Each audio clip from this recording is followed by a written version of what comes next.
So we are finding limits analytically here, and we just found this limit by simplifying or by factoring and then simplifying this fraction. And when we simplified the fraction, the rational function that is, the problem term went away. And what do I mean by problem term? Well, see, we couldn't just plug 2 in here. Our ultimate goal is to just plug this number into t in this case and just evaluate it. But we couldn't do that. And the reason why we couldn't do that is because there was a t minus 2 hiding in those polynomials on top and bottom. But once we get rid of that polynomial, we get a simplified function, this t squared minus 5 over t plus 4 plus or times t plus 1, 2. Anyways, 2 is not a problem with any of these. 2 does not make 0 anywhere. So 2 can be plugged in and we can evaluate. And that's our ultimate goal. We want to plug it in and evaluate, all right? So let's look at some different situations. So strategy 1 is to factor and simplify. So strategy 1, factor and simplify. There you go. If we can't just use direct substitution, try that. Well, here that's not really going to work. So we've got to try something different. So right here we have what we call a compound fraction. So we got fractions in a big fraction. This is a compound fraction. So we need to get rid of this compound fraction here. We don't want those denominators there. Okay, so you can approach this a couple ways. The easiest way to clear denominators is to multiply the top and bottom by that common denominator. Well, what is the common denominator here? Well, we've got an x plus 3 term, and we've got a 4. So if I multiply the top by that, I got to multiply the bottom because I'm really multiplying by 1. Remember, when you have a fraction like we have here, okay, you can multiply top and bottom by anything as long as you multiply them both, because this is just multiplying by 1. All right, so what's going to happen here? Let's do some algebra. So we're going to distribute this. Now here's a step that normally we'll skip, but I'm going to go ahead and write it just to remind us because we're just kind of getting warmed up here. Okay, 2 times x plus 3. I'm distributing all over the x plus 3 that was already there. And then I've got the 1/4, so I'm going to distribute this here.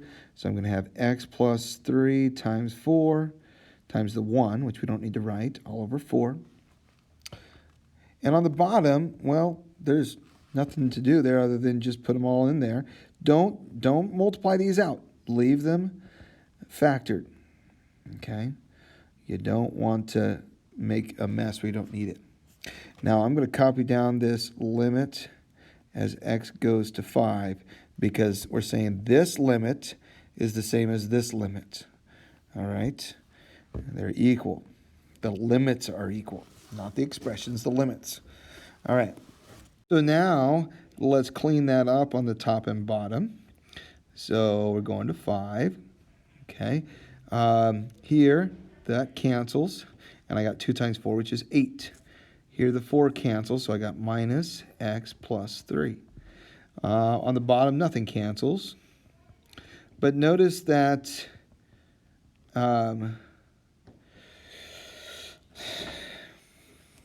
what happened here? Yeah, so anyways, notice that the compound fraction is gone. Well, 5 is still a problem here because I can't plug it in there.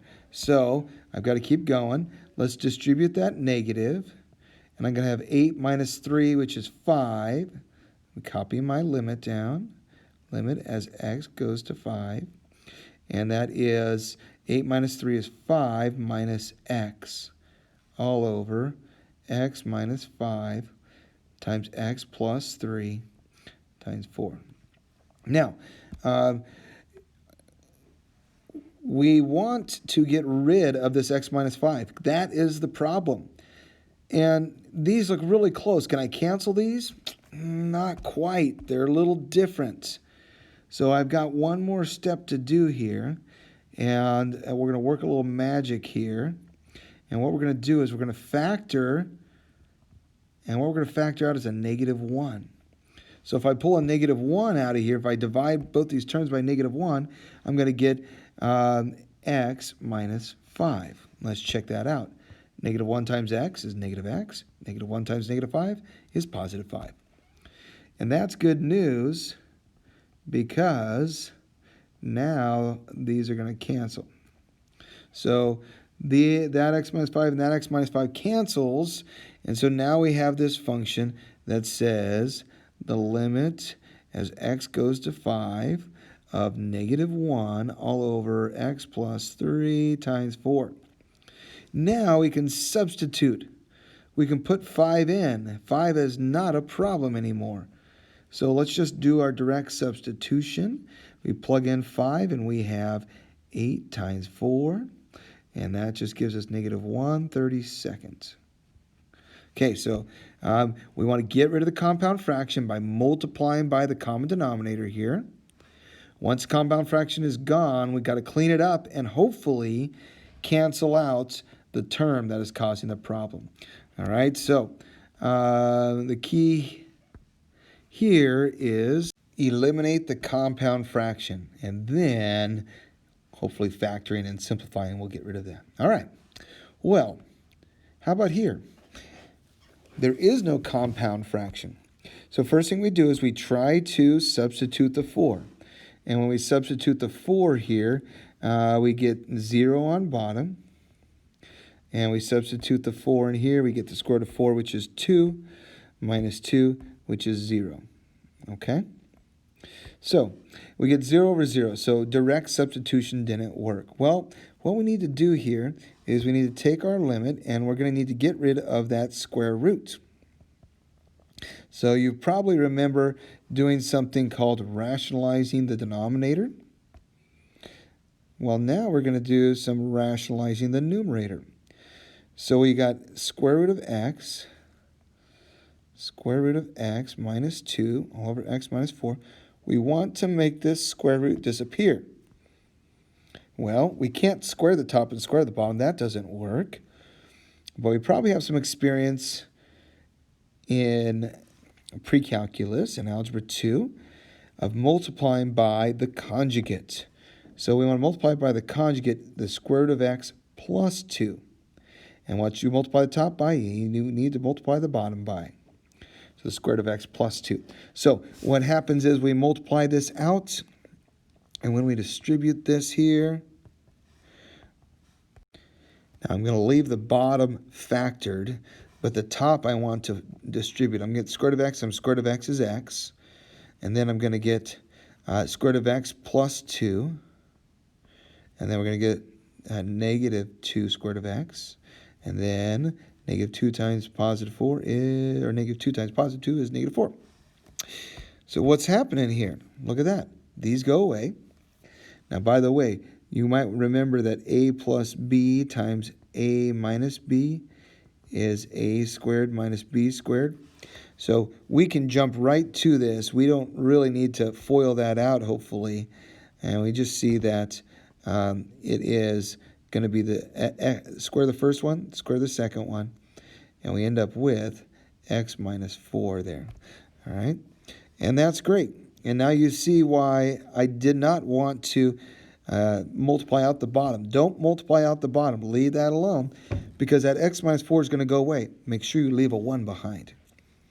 And when that goes away, we're left with a limit as x goes to 4 of 1 over the square root of x plus 2. And now you'll notice that 4 is not a problem anymore. So we can go ahead and do some direct substitution here and just plug that 4 in. And so this is 1 over the square root of 4 plus 2, which is 1 over 2 plus 2, which is 1/4. Okay? So the key here, and here's one more we'll look at. The key is to rationalize the numerator and the denominator. All right? So here, if you plug in 3, test it out, we're going to get 0 on bottom if you plug this in here, and on top we'll get, plug in 3, and you're going to get square root of 9 minus 3, which is 0.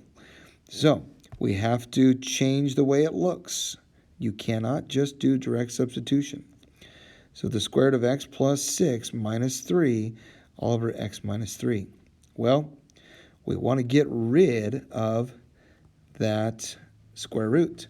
So we're going to multiply by the conjugate, the square root of x plus 6 plus 3, and the square root of x plus 6 plus 3 on the bottom. So we're multiplying by 1 there, right? A special form of 1. The bottom, again, we don't want to simplify the bottom. So the bottom is, we're going to leave it alone because I'm hoping to get rid of that x minus 3. All right, but the top, now we're going to use this idea here.